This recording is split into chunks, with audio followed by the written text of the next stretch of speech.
Examine whether x plus 2 is a factor of x cube plus 3x square plus 5x plus 6 and of 2x plus 4। अच्छा, एक factor तो आपको दे रखा है, 3x मान लेते हैं। चलो ये लिख लेते हैं polynomial x cube plus 3x square plus 5x plus 6 और दूसरा है 2x प्लस 4। कुछ भी निकला gx मान लेते हैं, 2x मान लेते हैं, 2x प्लस 4। ये दो फंक्शन है, हमें चेक करना है कि x प्लस 2 इन दोनों में से किसका फैक्टर है, किसका नहीं है। तो बेटा देखो ध्यान से, इसमें सारे बच्चे इधर ध्यान, हमें केवल ये देखना है कि एक पॉलिनोमियल है आपके पास, या उसको आप gx मान लो जो आपका मान x प्लस 2, इसको हमें चेक करना है कि ये ऊपर लिखे दोनों में से किसका तो फैक्टर है और किसका नहीं है। तो ये हम कैसे चेक करेंगे? अब पहले इसको इसके लिए चेक करते हैं, बाद में उसके लिए कर लेंगे। तो पहले इसको इसके लिए करते हैं, तो क्या करेंगे हम, किसी भी अलजेब्रिक एक्सप्रेशन को जब हम फैक्टर चेक करते हैं, तो फैक्टर चेक करने के लिए हम उसको 0 के इक्वल पुट करते हैं। तो यहाँ से हमें x की कुछ वैल्यू मिलेगी और वो वैल्यू आ गई -2। इतना सब बच्चों को समझ में आया, x की वैल्यू आ गई -2। क्योंकि फैक्टर चेक करने का सिंपल सा मेथड क्या है कि आप रिमाइंडर फाइंड कर लो। अगर आपका रिमाइंडर 0 आता है तो फैक्टर है, अदरवाइज नहीं है। क्योंकि आप लास्ट क्लास जरूर रिवाइज किया करें, क्योंकि उसमें सारी चीजें हम बता देते हैं। देखो बेटा, इसमें क्या कहना है, x = -2 आ गया, इसमें रखेंगे, रिमाइंडर मिलेगा हमें। अगर वो रिमाइंडर आपका 0 आता है तो फैक्टर है, अदरवाइज नहीं है। देखो हमने -2 रखा तो क्या है, -2 का whole cube plus 3 × -2 square plus 5 × -2 plus 6। -2 का क्यूब आ गया बेटा -8, यहाँ से आ गया 12, यहाँ से आ गया -10 और ये 6। यहाँ तक आपको कोई दिक्कत नहीं है, इतना आ गया बेटा समझ में? ठीक है, अब हम आगे देखते हैं। इसमें आगे हमें वैल्यू निकालनी है।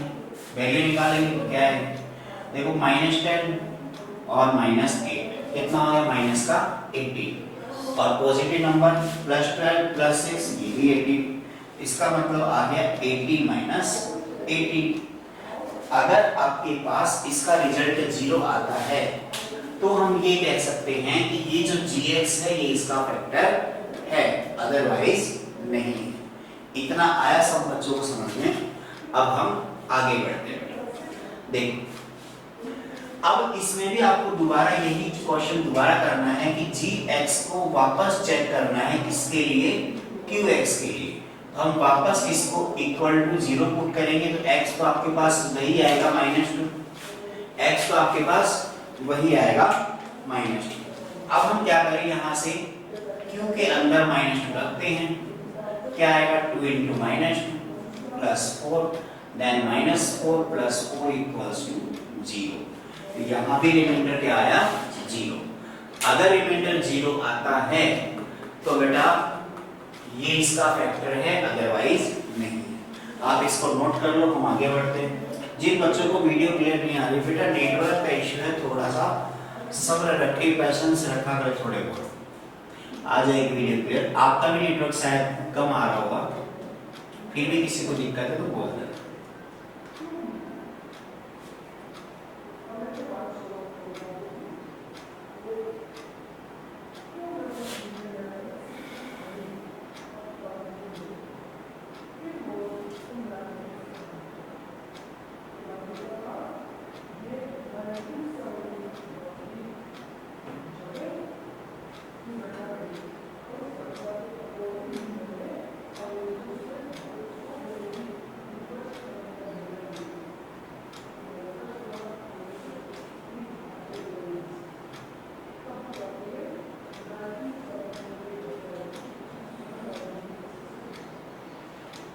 एक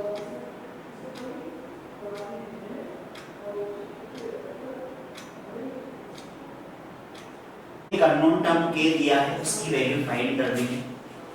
एग्जांपल नंबर 12 उसमें बोला है आपको फाइंड k, आपको k फाइंड करना है कि k की वैल्यू क्या होगी। देखो और इसमें एडिशनल इंफॉर्मेशन क्या है, if x minus 1 is a factor of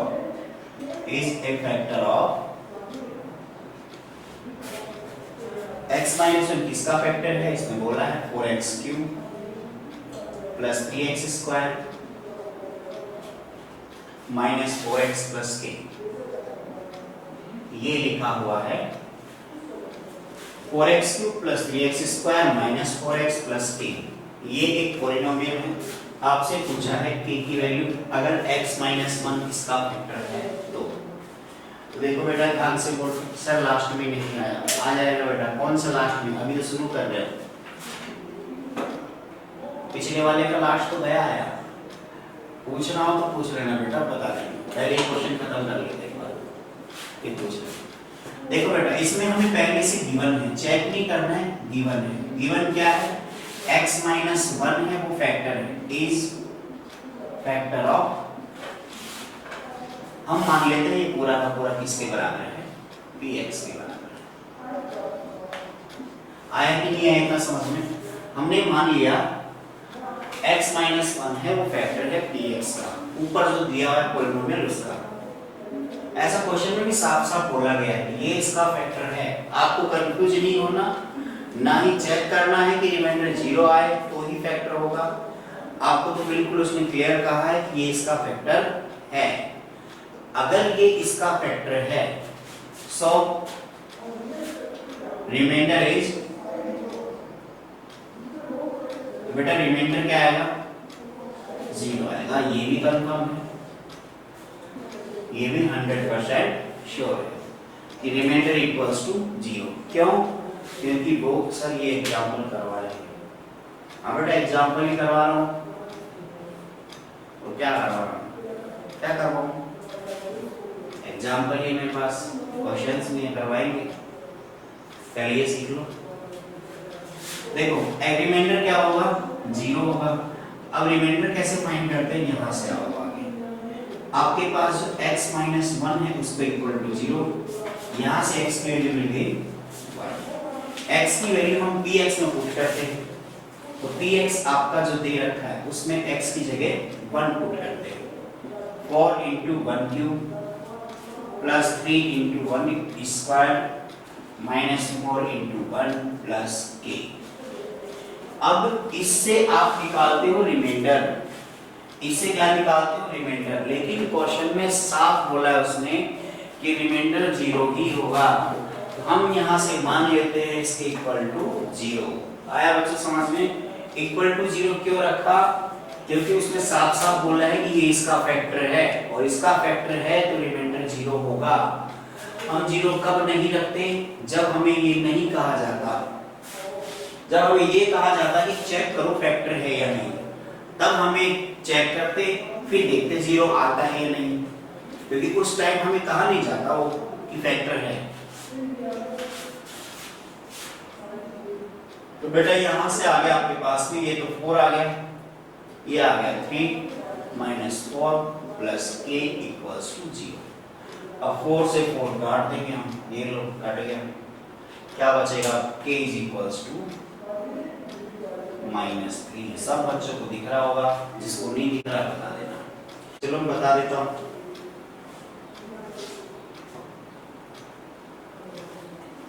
इसमें नहीं बताऊंगा, दूसरा एग्जाम्पल लेकर दूंगा, जो आपके लायक है, आपके लेवल वाला एग्जाम्पल लेकर बताता हूँ। ये आपके लेवल से नीचे है, आपका लेवल थोड़ा ऊपर है। आप देखो ध्यान से, आपसे ये कहा जाए कि 3 है is a factor of 24। ऊपर एक लाइन लिखी है मैंने, ऊपर ऊपर लिखा है मैंने 3 is a factor of 24। क्या 3 24 का फैक्टर है? ऐसा मैं आपसे पूछ नहीं रहा, मैं आपको बता रहा हूँ इन दोनों में फर्क है। आप इन दोनों बातों में फर्क समझो। एक तो मैं आपसे पूछूं कोई चीज, एक मैं आपको बताऊं। तो अगर मैं आपको बताता हूं कोई चीज, इसका मतलब आप उसको मान लोगे कि ऐसा होता है। और अगर मैं आपसे पूछूंगा तो फिर आप क्या करोगे, आप चेक करोगे कि वो कैसे होता है, सही है या नहीं है। तो फिर आप कंफ्यूजन में रहोगे और आप उसको पूरा चेक करके फिर बताओगे सर ऐसा होता है। मेरी बात समझ में आई आप लोगों को? दोबारा समझ लो, एक चीज पूछना और एक बताना, दोनों में फर्क होता है। जब हमसे कोई पूछेगा कि क्या ऐसा होता है, तो हम क्या करेंगे, वो स्टेटमेंट चेक करेंगे कि वो सही है या नहीं।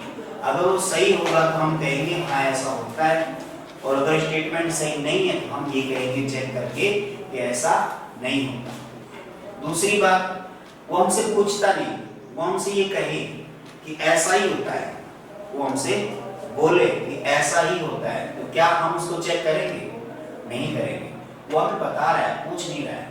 जब बताएगा उस केस में हमें मान लेना है कि ऐसा ही होता है। ये चीज आप दिमाग में बिठा लो। क्वेश्चन में अब समझो ध्यान से, अगर इन दोनों बातों में मतलब समझ में आ गया है, दोनों का डिफरेंस, तो आप आराम से क्वेश्चन समझ जाओगे।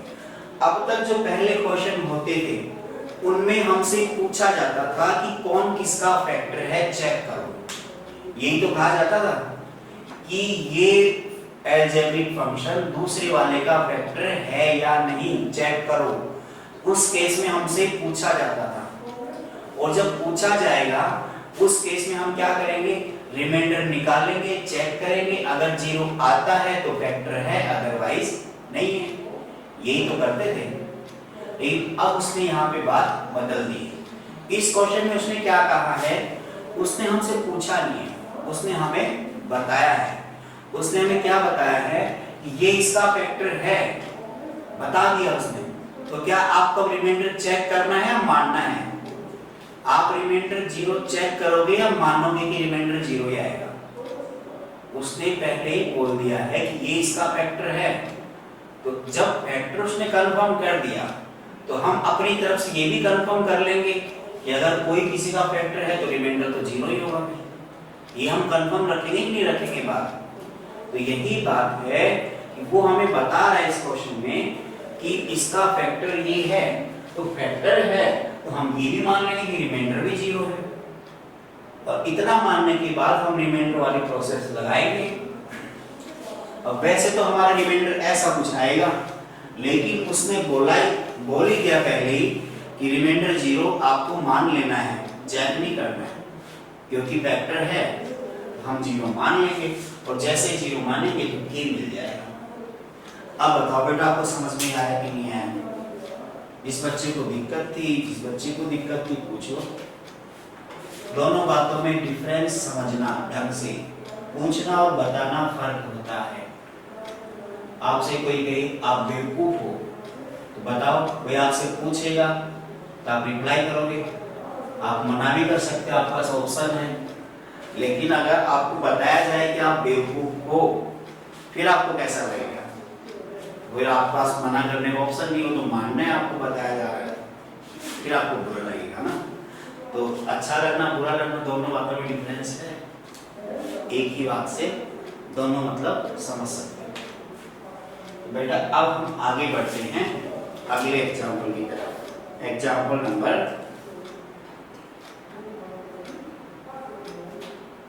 13। बेटा 13 पे आ जाओ। मिडिल टर्म स्प्लिटिंग मेथड में बता चुका हूँ, करवा चुका हूँ आपको, फिर भी मैं इस एग्जाम्पल को करवा देता हूँ, वैसे हम कर चुके हैं। 6x² + 17x + 5। Middle term splitting method वही है जो फैक्टराइजेशन मेथड था। फैक्टराइजेशन मेथड में हम एक, अच्छा आपको कौन सी क्लास में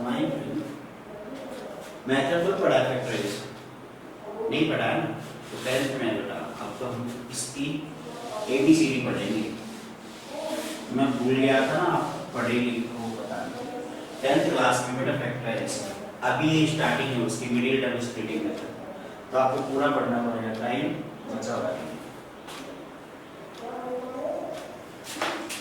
समझा देता हूँ फिर तुम्हें मैथड।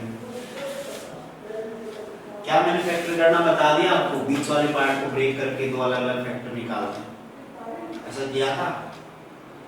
नहीं किया हो कर लेते।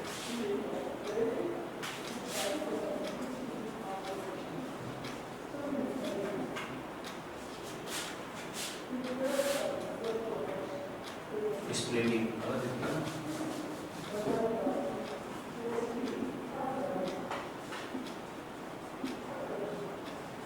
बेटा ये मेथड देख लो, अच्छे से समझना, मैं आपको समझा रहा हूं, जहां डाउट हो पूछना, ठीक है? बोर्ड पे ध्यान रखना सारे बच्चे। मीडियम टर्म स्प्लिटिंग का मतलब क्या होता है?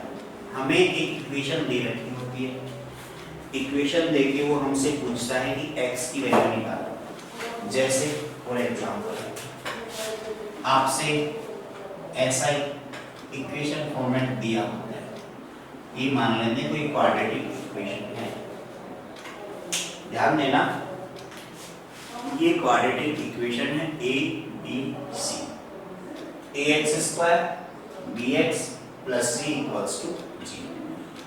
इसमें a का मतलब कोई भी नंबर लिखा होगा यहाँ पे, x² वाला टर्म ऐसे कैसे रहेगा? x यहाँ पे पूरी इक्वेशन में वेरिएबल है, वेरिएबल का मतलब जिसकी वैल्यू फिक्स नहीं है।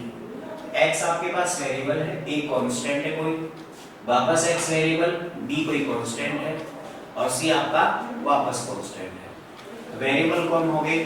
x और बाकी सब क्या है? कांस्टेंट। a b c आपके पास क्या है? कांस्टेंट। अब देखो जो मीडियम टर्म स्प्लिटिंग का मतलब है कि जो बीच वाला टर्म है इसको हम ब्रेक करके दो अलग अलग टर्म में डिवाइड करते हैं और बाकी इक्वेशन हम एज इट इज लिखते हैं और फिर हम उसमें से कॉमन लेते हैं और इक्वेशन सोल्व करते हैं। देखो बेटा कैसे करते हैं। सबसे पहले हमारे पास b वाला पार्ट, b कोई कांस्टेंट जो लिखा हुआ है उसको देखते हैं और एक पार्ट बच गया आपके पास a और c। तो b वाला पार्ट है, एक आपके पास a और c। तो मिडिल टर्म स्प्लिटिंग में हम क्या करेंगे? a को c से मल्टीप्लाई करो, सबसे पहले a को c से मल्टीप्लाई करो, आपके पास कोई ना कोई रिजल्ट आएगा मल्टीप्लाई करने पे। जब हम a को c से मल्टीप्लाई करेंगे तो कोई ना कोई रिजल्ट आएगा, बेटा कोई रिजल्ट आएगा। उसके बाद b को हमें ब्रेक करना है दो पार्ट में, b के दो पार्ट करने हैं, ऐसे दो पार्ट जिनको ऐड करने पे वापस b आ जाए, जिनको ऐड करने पे वापस b आ जाए। मेथड समझ लो, एग्जांपल भी करेंगे, आराम से समझ में आ जाएगा। एक बार मेथड सुन लो ध्यान से कैसे करना है, फिर हम इसी मेथड को अप्लाई करेंगे क्वेश्चंस में, फिर आपको आराम से समझ में आ जाएगा। क्या करना है? सबसे पहले a को c से मल्टीप्लाई करना है, अलग रख देना है। b को आपको ऐसे कैसे लिखना है? b को दो ऐसे पार्ट में डिवाइड करना है, डिफरेंट डिफरेंट जो भी जिनको ऐड करने पे वापस भी आ जाएगा। लेकिन अगर मैं उन दोनों को मल्टीप्लाई करता हूँ, b1 × b2, उन दोनों पार्ट को अगर मैं मल्टीप्लाई करता हूँ तो मेरा रिजल्ट इसके बराबर आएगा। b1 और b2 को ऐसे आपको डिवाइड करना है, ऐसे आपको ब्रेक करना है कि जिनको ऐड करने में तो आपके पास वापस भी आए और उनको मल्टीप्लाई करने पे AC वाले मल्टीप्लाई के इक्वल आए। इतना आ गया। एक एग्जांपल करते हैं फिर समझ में आएगा कंप्लीट पार्ट। देखो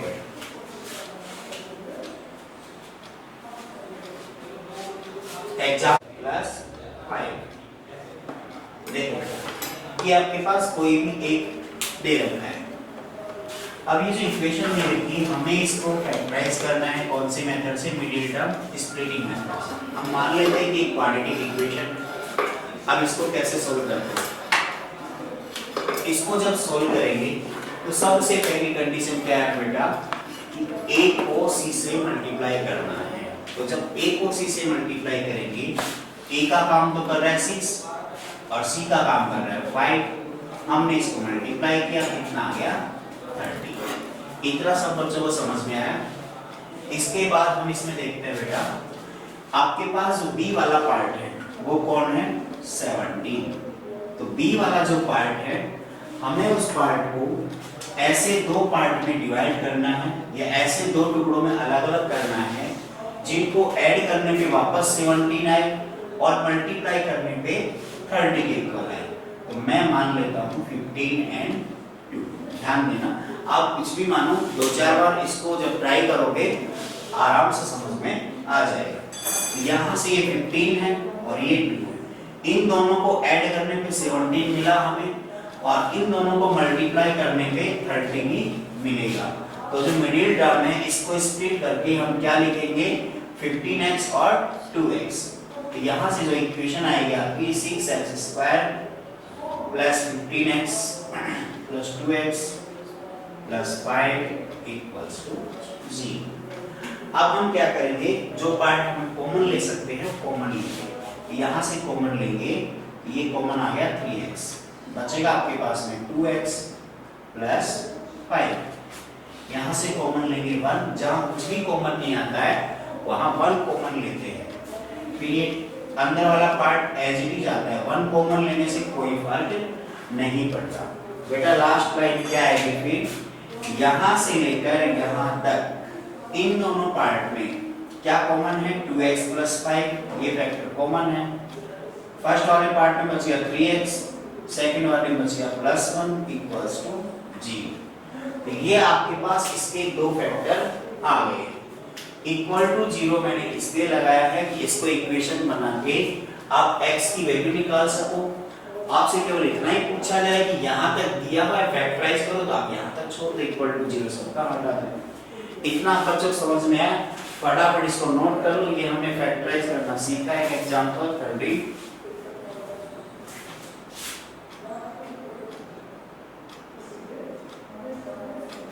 नोट कर लो बेटे। एक एग्जांपल और करते हैं इसका,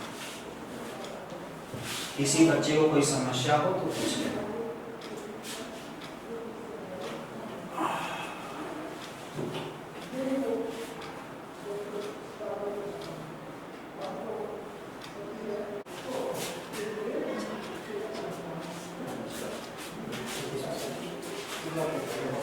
मेथड यही रहेगा, बस एक एग्जांपल और समझ लो अच्छे से।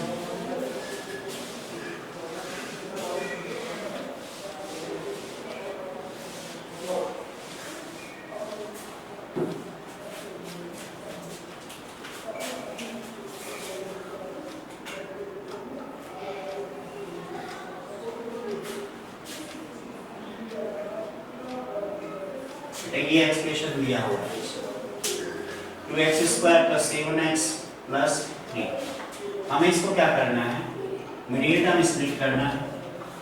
मिडिल टर्म स्प्लिट करके हमें ये बताना है इसका फैक्टर क्या क्या आएंगे, इसके फैक्टर निकालने हैं।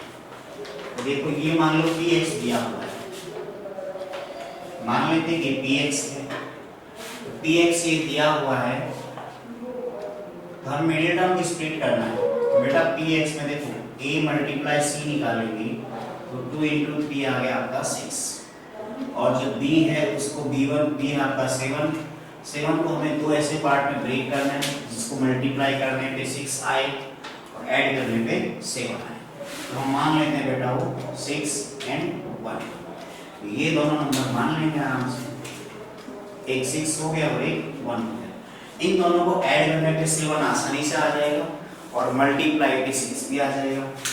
देखो बेटा क्या आएगा यहाँ से,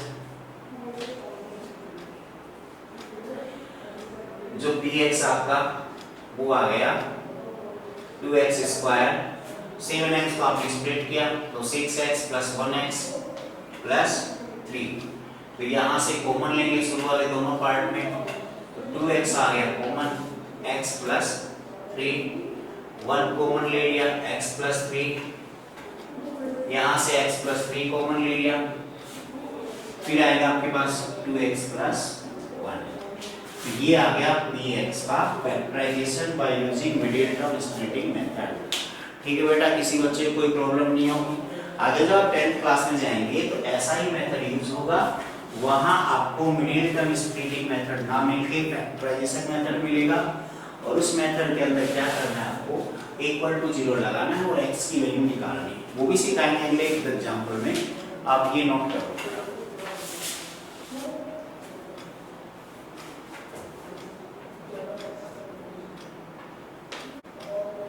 ठीक है बेटा, आप लोगों ने नोट कर लिया है।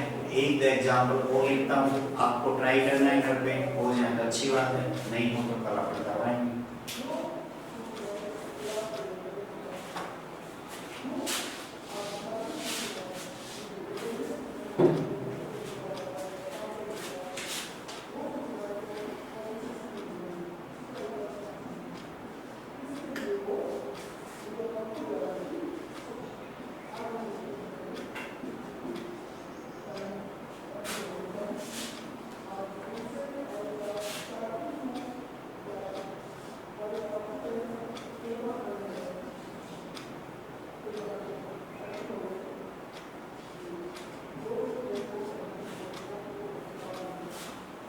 बिल्कुल आसान आसान क्वेश्चन दे रहा हूँ,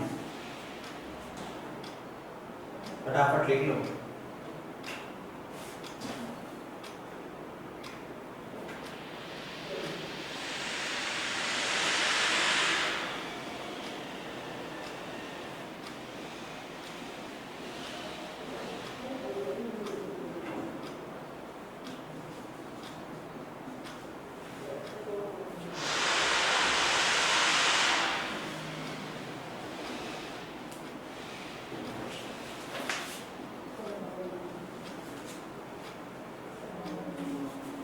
पांच क्वेश्चन दिए हैं बस, फटाफट नोट कर लो। क्लास खत्म आज की,